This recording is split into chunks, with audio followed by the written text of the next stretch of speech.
it is, Matthew chapter 2. Now when they had gone, behold, an angel of the Lord appeared to Joseph in a dream and said, wake up or get up, take the child and his mother and flee to Egypt and stay there until I tell you. For Herod is going to search for the child to kill him. Just like who? This evil king right here in Exodus chapter 1, verse 8. Now a new king arose over Egypt who did not know Joseph. Wow. It's interesting to me that this guy didn't know Joseph because Joseph was such a picture and a foreshadowing and a telling for a type of Christ. And this one did not know him.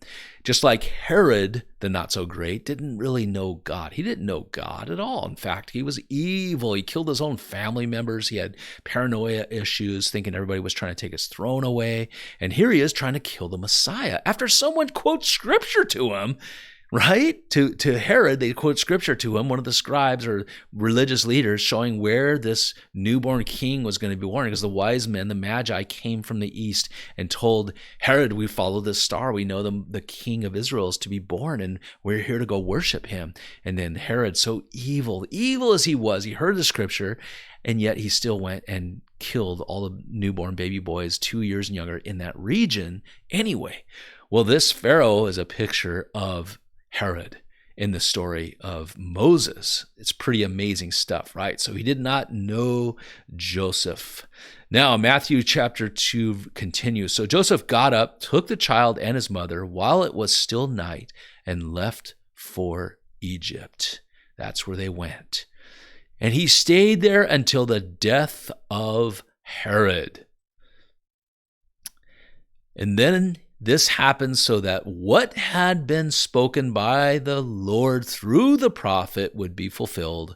Out of Egypt I called my son. Isn't that interesting? Because we just went through a series with Joseph, and we saw how he was a big picture and a type of Jesus Christ, and he was also in Egypt.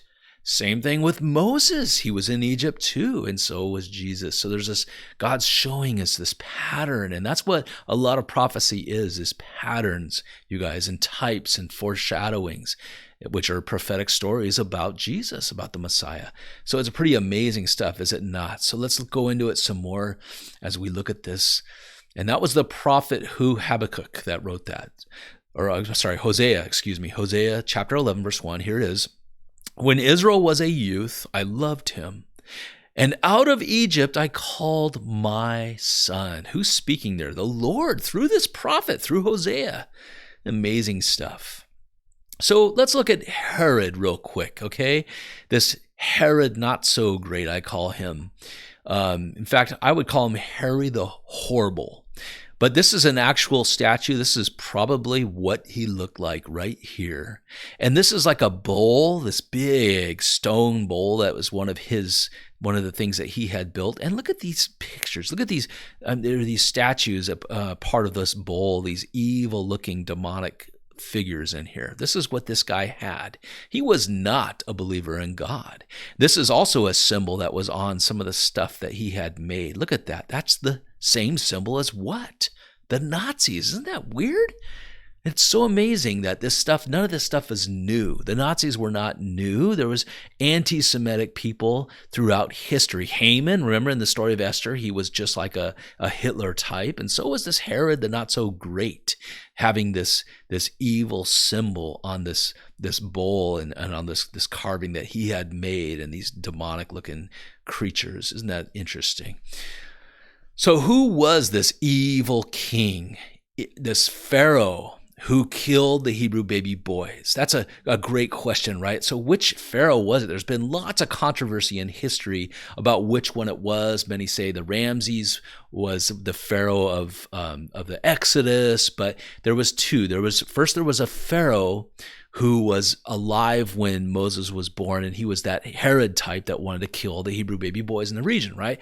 Then there was his son who took over, and his son was the evil one of the Exodus, where they're where these plagues and judgments of God come down. He refused to soften his heart. He hardened his heart even more and would not let the Hebrew people leave so they can go worship Yahweh, the true God. So that's what we're seeing here. So let's look at it. We're going to look at who this evil Pharaoh was. I did some research on it. I think you might enjoy this. So remember, he said, if it is a son, then you shall put him to death. This is what his command was. And 1 Kings gives us a clue. 1 Kings chapter 6, verse 1. And it came to pass in the 480th year after the children of Israel were come out of the land of Egypt, right? So we got a number there of years. In the 4th year of Solomon's reign, he began to build the house of the Lord. So 1 Kings chapter 6, verse 1 tells us the exact date if you know when Solomon built this temple. Well, we do know when Solomon's reign, it was universally recognized to date to the middle of the 10th century BCE, or BC as I like to call it, before Christ. More specifically, it was 967 BC. There's an exact date. So we can go back and we can find who this Pharaoh was, who the Exodus Pharaoh was, and who the Pharaoh was that wanted to kill, who did kill all the baby Hebrew boys in the region, thrown into the Nile River. So thanks to 1 Kings chapter 6, verse 1, calculating the date of the Exodus is simple arithmetic. 480 years prior to the early to mid-10th century BCE puts the Exodus somewhere in the mid-15th century. That makes perfect sense, right? And this is who we think it is, I did a lot of research on this, you guys. I put hours of research into this, and it was these Hebrew scholars and archaeologists who came up with this recently in 2023. This is who they believe it was. It was Thutmose the third, right? And I don't know if I pronounced that right, but check it out. So Thutmose, this Pharaoh, this king of Egypt, there's evidence that points to this Herod-like Egyptian king as being the king who did not know Joseph, or Yosef if you're in Israel. His son Amenhotep II, there's evidence that points to him being the Pharaoh of the Exodus. And you can check that out if you wish, but there's a lot of research that points to this guy being the actual, this is probably what he looked like, the Pharaoh of the Exodus. And this one would be the Pharaoh who was the one who had the baby boys killed in that region. So amazing stuff. You can look at archaeology and you can discover these things. And we're going to be going more in depth into this story, you guys. I can't wait to go through more of this with you. But there's a little key. There's a key to all of this, okay? I'm not the only one who has called Joseph and Moses types of Jesus Christ. It was actually Stephen in the New Testament, Stephen, who was martyred in Acts chapter 7. Read that because you're going to see that he points out it was during the second visitation by Joseph's brothers that he made himself known. And then he talks about Moshe or Moses in that same manner, showing that they were both types and pictures of Jesus Christ. So, hey, don't forget to hit this playlist right here, How to Find Jesus in the Old Testament. You're going to see every episode. You won't miss a thing. So click on this playlist right here, my friend.